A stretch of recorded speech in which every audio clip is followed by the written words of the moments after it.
Hi. And I think it's so slow. I think we did it. It says that we're live. Oh, we are? See, on my screen, it keeps saying getting there. Yeah. For me, it says we're live. So I'm going to pretend that people on the internet can see me right now. Okay. So can y'all see us? Yes.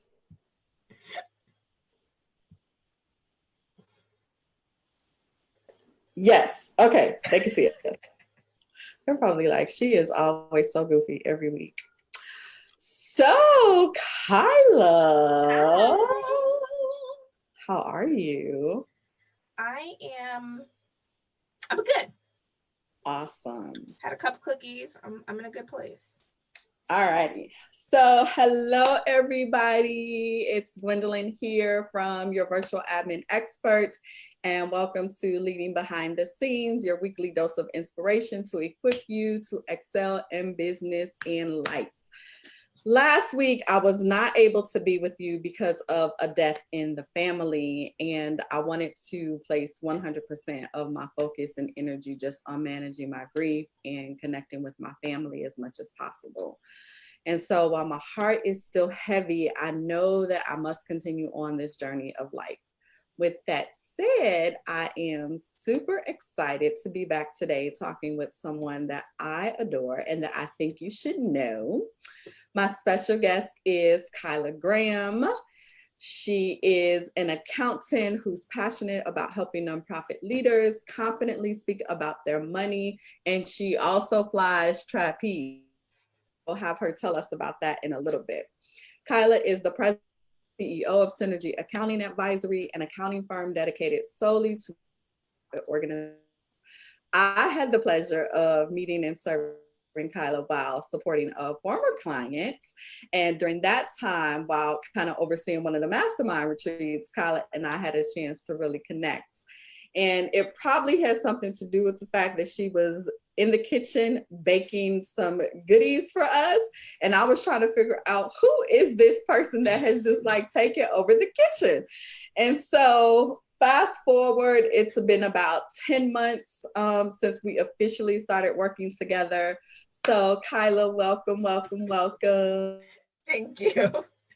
I was just like I was just like, I'm going to keep busy. I'm around strangers. Oh, is that what that was? Because I was like, she came in and she went straight for the kitchen. And I was like, who is this? Like, what is she doing? Occupying myself, that's all. So tell us a little bit about you and about Synergy and about the clients that you serve. Yeah, so I like to bake. I like cookies. I like all things sweet. But I do enjoy all the things. So I'm like, what are we going to eat today? So that is for me on a personal level. So when people are asking like, how are you doing? I'm just like, did I eat? What did I eat? I had a cookie. That was good. I'm doing good. So that's me. I love food. I love to try new adventures. Hence the trapeze came up. And what's happened for me in my new adventures is that I decided I wanted to, quit my job and start a company and move to a new city, which is how Synergy got born. I was working at a nonprofit and I loved the work, but I'm a little antsy and I like change. So I was just like, what if I did this on my own and decided to start Synergy, knowing that I wanted to serve nonprofits because that had been my entire professional background. And I had been around organizations where everyone was passionate, but everyone was not necessarily working in their skill set. And so being able to say like, okay, so I need you not to do that. Like what you do to me.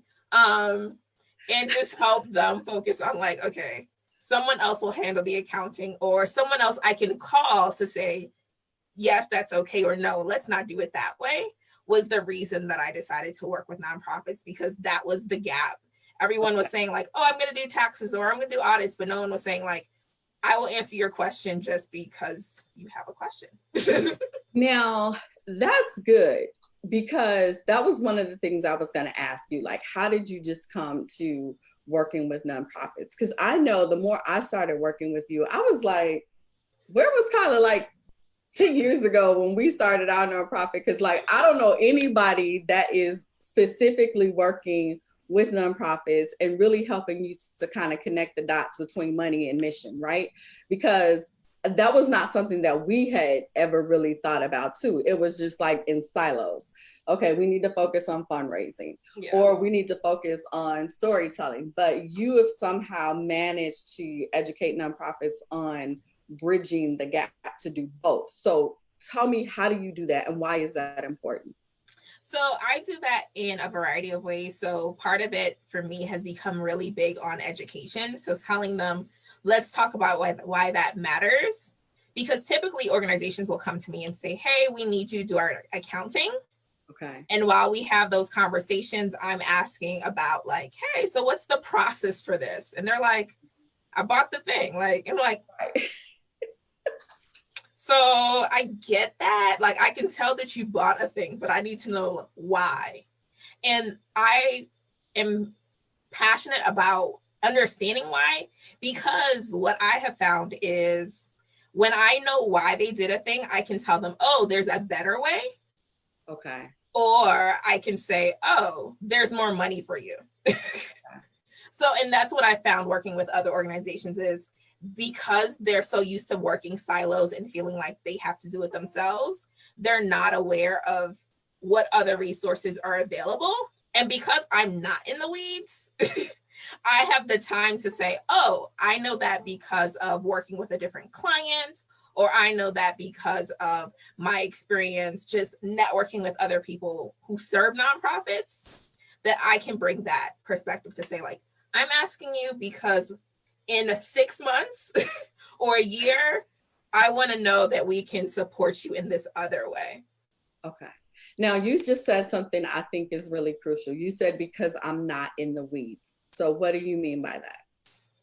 So I'm not in the weeds in terms of the actual serving of their clients. Okay. So I am more behind the scenes. I might talk to a board member or two, but for the most part, my clients, their clients don't know me. Okay. And so I have that barrier and I can be more objective, which comes good when it's time to talk about like budget cuts. I don't feel any type of way. Like, oh, how much money? I'm just I think we should cut a position. I'm looking at what you're doing. Like it's all impartial for you. You're like, so there's no emotion connected. Yeah. So there's no, like, while I want their mission, I am not connected to a person. And so for them, when it becomes a hard decision of like, do we cut this program or do we like cut this position? For me, I'm like, is this going to sustain the mission? No. Okay. Like, I'm not doing it because you feel good doing it. I'm doing it because this is practical. Okay. So what do you wish nonprofits did more of? I wish nonprofits did more of that step back, that taking a break from the day-to-day and say, is this still in alignment? Because sometimes you're just so close. You're just like, right now, COVID's happening. Everyone's like, how can we help? And for some organizations, you don't. That's not your role. And so by taking a step back and saying like, is this truly like in alignment with the work that we do? Can really save them extra work. To be like, we don't even want to go down this road. That's fine. So that's what I would love. I would love everyone to just say, hold on. I think that's a great tip for profits too, is taking that step back and being like, is this really connected to what we should be doing? Like, should we be going down this rabbit hole or should we just stay focused? So that's actually a good tip for you folks who have for-profits as well. So what do you wish that nonprofits would do less of? Less of. I wish they would worry less about the small stuff. So I love all my clients. I do. I think they're all, I find them hilarious. I don't know, they don't think they're funny, but I think they're hilarious. But what I find sometimes is they get caught up in this one thing doesn't work. And so the whole thing is broken. Yeah. And I've been I'm like, it's not broken. Like, is this going to change the mission right now? No. Let's come back to it. Let's talk. Let's like address these other things then. So that's just part of the, we're too close to it, I think. Be that they're like, but I have to fix this. I'm like, do you have to fix it now or do we need to fix it before the end of the year? Like, which is it? Prioritizing. Okay. Yeah. So what do you think are some of the top reasons that nonprofits struggle with their finances? Organization. So either they don't have a system in place, or the system in place doesn't fit how that person works. Okay. So typically what I find is common for most organizations is the receipt process. So you'd be like, where are the receipts? They're like, in that folder over there. And I'm like, in that folder over there is faded. So nobody know about that folder. If you leave the office, that folder is lost with you. I have one of those folders. If we're being truly transparent. Yep. I have one of those folders in the closet. And I'm like, you have your phone with you all the time. Take a picture of that receipt and move on. So I'm a big fan of figuring out, like, if you know that you're going to lose the receipt, take the picture when you get the receipt and then don't worry about it again. Like, I took the picture. I know it's saved on my phone somewhere. And that's more reliable to me than that folder over yonder where you hope that, after 3 months, the ink hasn't rubbed off and you don't know what it's for anymore. Yeah. And then you're like, I think that says Office Depot, but I'm not 100% sure. So what are some of the things that Synergy does to kind of help people get more organized and overcome those things? So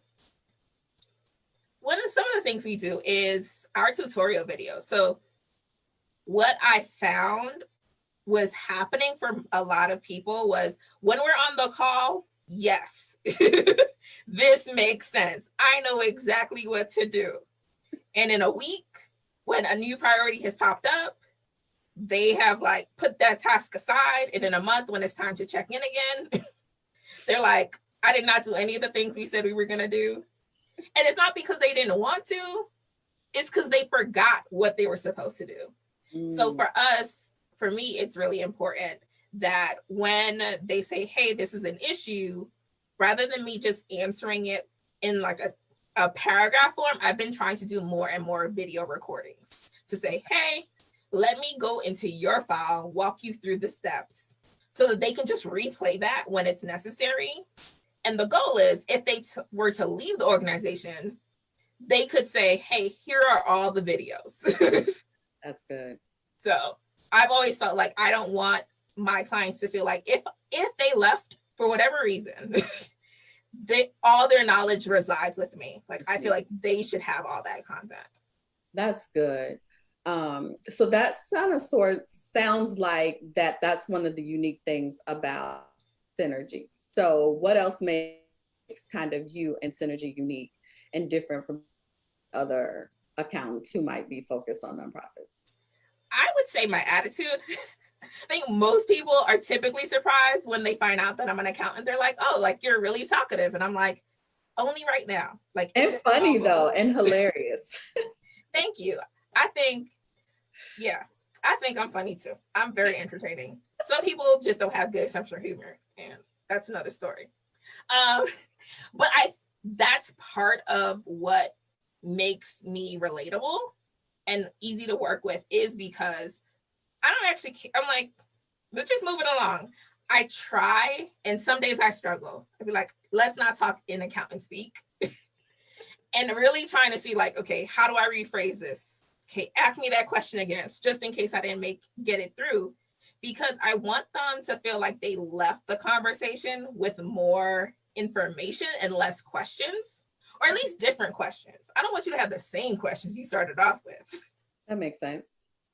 So tell me, what is the ideal type of nonprofit that you love to work with? I like people who are into change. So they are not afraid of saying, like, we should try it a different way. Okay. Even if be that with the programs they run or the systematic change that they're looking to do. They're not just like, oh, we're looking. So one of my favorite clients, probably I would say, is Broomfield's Fish. And what I like about them is, yes, they're a food bank, but what they do differently from other places I've volunteered with or worked with is they allow not right now, but typically they allow their clients to shop the store. So clients go in and say, this is what I want to eat. This is what my family will eat. They're not just saying, like, hey, we got a bag of rice for you. Take that. Oh, that's so they give that option. And so that's the thing I'm interested in. Organizations who are just like, I know it's always been done one way, but is there another way, a way that's going to serve the community better? Because to me, that translates into how they'll work with me when I bring up a new idea. And I'm like, hey, what if we tried this? They might be hesitant. It happens. Even with fish, they were like, yeah, we are okay with it, but that sucks. But now, a year later, it's like, oh, yes, that sucked to start with, but we feel better about that. Now we have a handle. Change is hard anyway, regardless of if you want it or not. Yes. So, but at least if they're like, we're into change. It's gonna hurt, but we'll close our eyes and we'll go with it. Yeah. Which is good, because sometimes it turns into this amazing thing that you never even imagined was possible. Yeah. So I want to switch gears a little bit and talk kind of a little bit about how we work together. So tell me, what challenges you actually face right now, internally and externally, just kind of as a CEO and an entrepreneur in your business? For me, one of my biggest challenges always becomes getting the ideas out of my head. Yes. And be like, let me say this out loud to another person and see if it sounds just as wild to them as it currently sounds to me. So that's been the struggle of not keeping it to myself, like acknowledging, hey, you need help, you need support, you need someone else to say, okay, I can handle this part of it, but you got to do this other part, and not assuming like it all falls on me. Like my clients, like the executive director is used to being like, I do all the things. And I'm just like, ma'am, no. But not that thing. And I feel like working with you reminds me of that. Like, you should really not do that. Okay, good. Because that was my next question, was like, how can I help you like solve some of that? How can I help you feel more comfortable with just like brain dumping and getting all of that out of your head? Yeah. How can you help me? I think that constant reminder, I notice it's one of the things that I do. I don't know if you notice it. I don't know. But for our weekly check-ins, how we have that notebook. Yeah. I will open up that notebook. Like today, I was like, add things to it. And so that's what I need the reminder of, like, okay, as I'm going through my day, to keep that notebook open to just brain dump. Okay. Rather than waiting until right before our meetings to be like, so what did you think about last week? I don't remember. So really utilizing some of the tools you've given to say, hey, this is the place where all those things will live until you have a conversation. Yes. And one of the other things I think too that has really helped us is because I have my tagging system in our email, and I'm like, Chyla, like I have this whole list of like, okay, Chyla needs to answer, waiting for Chyla. And so when we get the check-ins, I'm like, hey, what about what? And you're like, oh, I need to put it up on my follow-up list. And so I think that's helpful as well. So that's been one of the kind of the that I've used to help us kind of keep going. So tell me, what part of our working together makes you super happy? I would say the ability for me to talk out loud. One of my fears is constantly that I am a jerk. Like, Which always surprises me. I'm like, what is she talking about? But I genuinely feel like I was that mean friend. Like, and I'm good at being that mean friend. Like, I'm okay with that. Like, Well, maybe that's why I'm always like, what is she talking about? Because I think my friends would refer to me as the mean friend. So maybe that's why I'm like, I don't know what she's talking about. It was fine to me. Yeah. So I'm always trying to make sure, like, hey, did you say that like with positive intent? Like, I try to remember, like, hey, ma'am, hold your stuff together just a little bit longer. And that's part of why I need to like do the brain dumps, because I realize like I will internalize and like fester, and I'm like, ma'am, write that someplace. So it's just not looping in your head. And now I feel like I forgot your initial question. Well, you answered it though, because it was what part, of us working together makes you super happy. Yeah. So you kind of answered it. So I have to ask on the flip side, because I promised I would be completely authentic to everybody. What part of us working together kind of frustrates you a little bit, or you wish could be a little better? So I think for me has been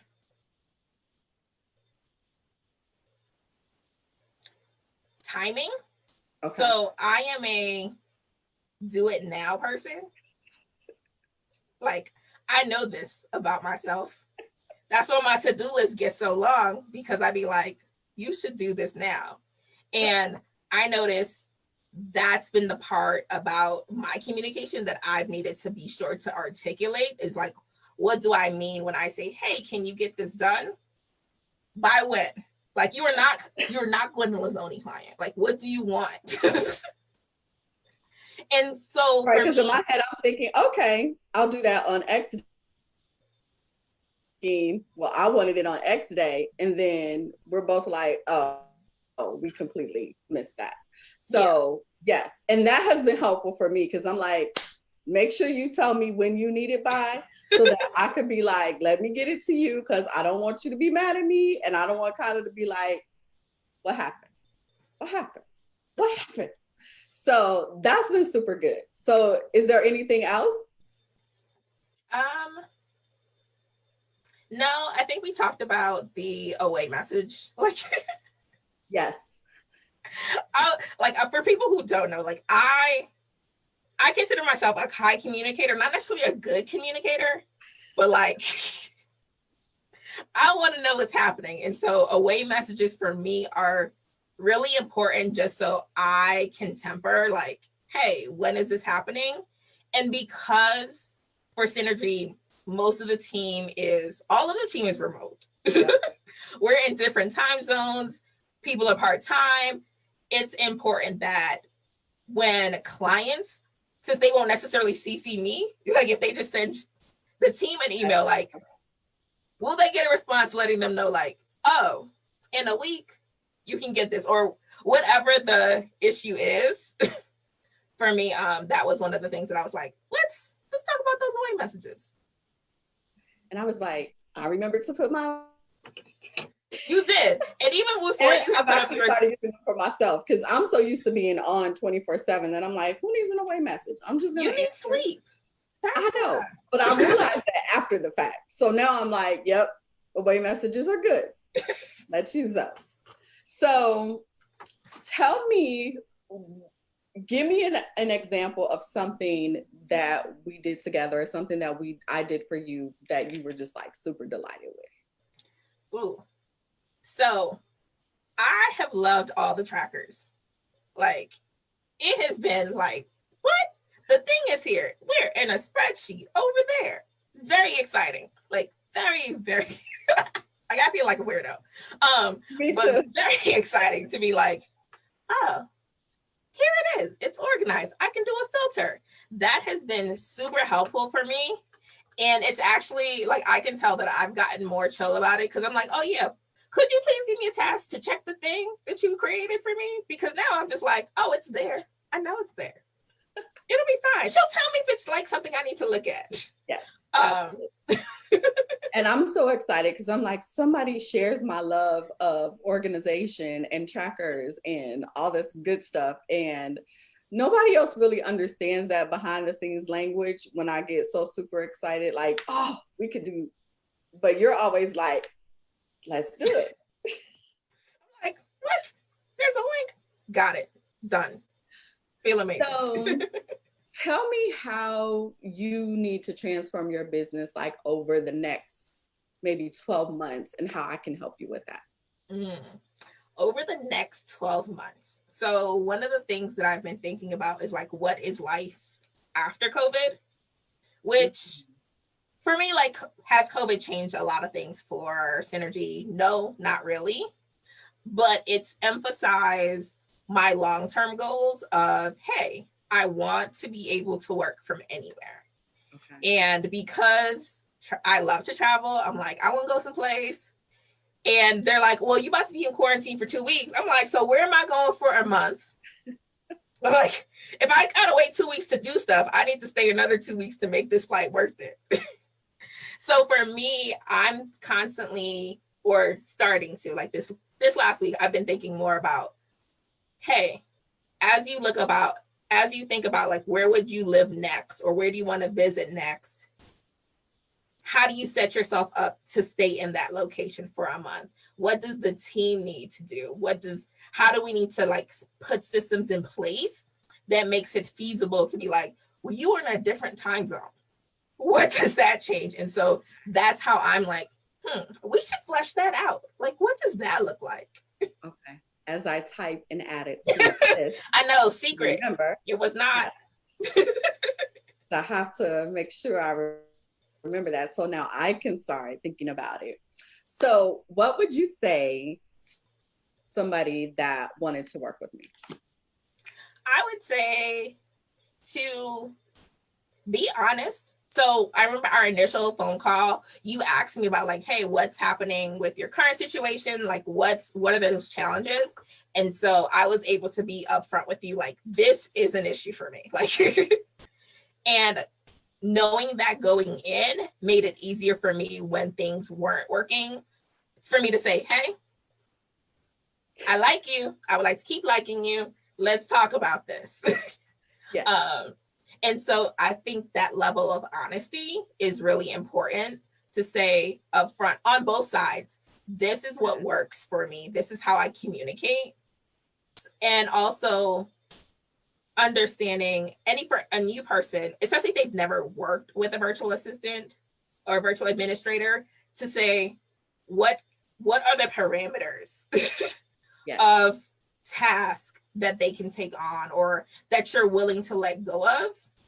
And I think of it in terms of having a long-term vision. So like, I know where I want Synergy to go. And so for me, it's like, okay, I know we're headed there. Am I communicating that to Gwendolyn? So that we can stay on the same page so that you can support me. Because if it's all in my head, I can't be mad that you didn't do something if I never told you it was a thing. I'm like,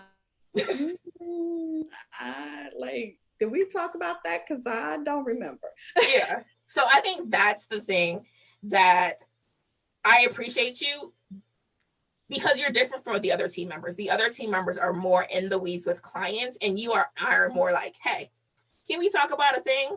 And so I use you more as a sounding board to be like, hey, does this make sense? Is this completely unreasonable? And I love the fact that you've run a nonprofit. Because you can also give that perspective of like, ma'am, is that what you were talking about? Is that what you mean?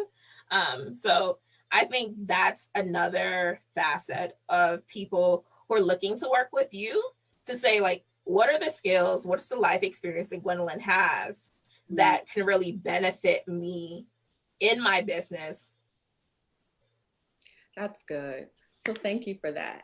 And I love the fact that we have those honest conversations, because it's like if things don't get said and they kind of fester, and then you're left wondering like, okay, is she mad at me? Is she not mad at me? Did I do something? Did I not do something? Like, are we okay?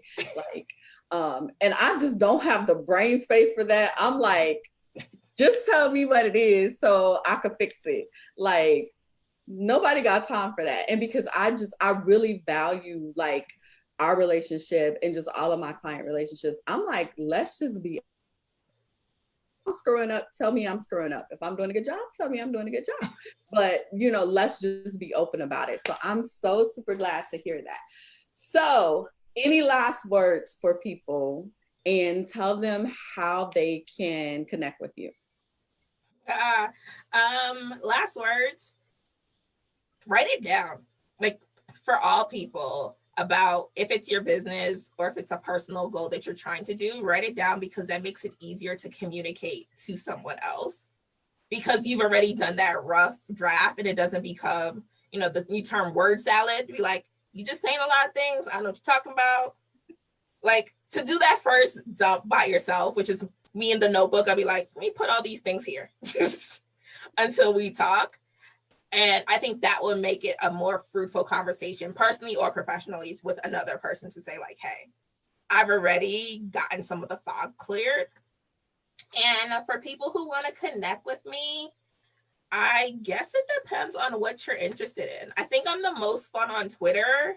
I'm a lurker, but if I do post, and it's not like a regular, like, Gwendolyn helped me generate this post, I'm quite funny, and I think I'm very entertaining. If you are interested in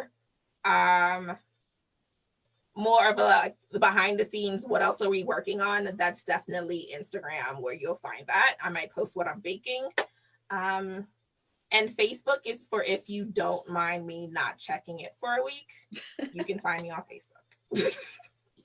Yes, and Chyla has a podcast called Nonprofit Nuggets. So make sure you guys check that out. You can get all the details of the episodes on her website, Synergy Accounting Advisory. And it's Synergy, which is CNRG. So don't go trying to spell out the word synergy.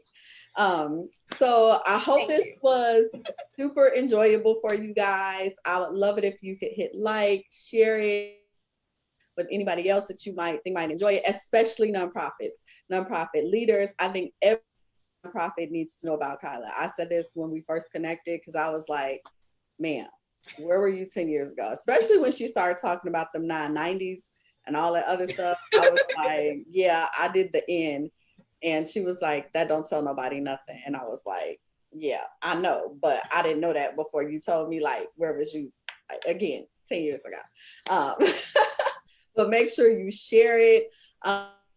If you have any questions, any tips, any you want to share, be sure to leave them in the comments, and I will do my best to answer them all. Be sure to follow me on Facebook, Instagram, Twitter, although I don't think I'm on Twitter that much, at Your Admin Expert, and subscribe to the email list at my website, Your Virtual Admin Expert, for even more tips, tools, and strategies. So I will see you again next week for another session of Leading Behind the Scenes, and I'll have another special guest.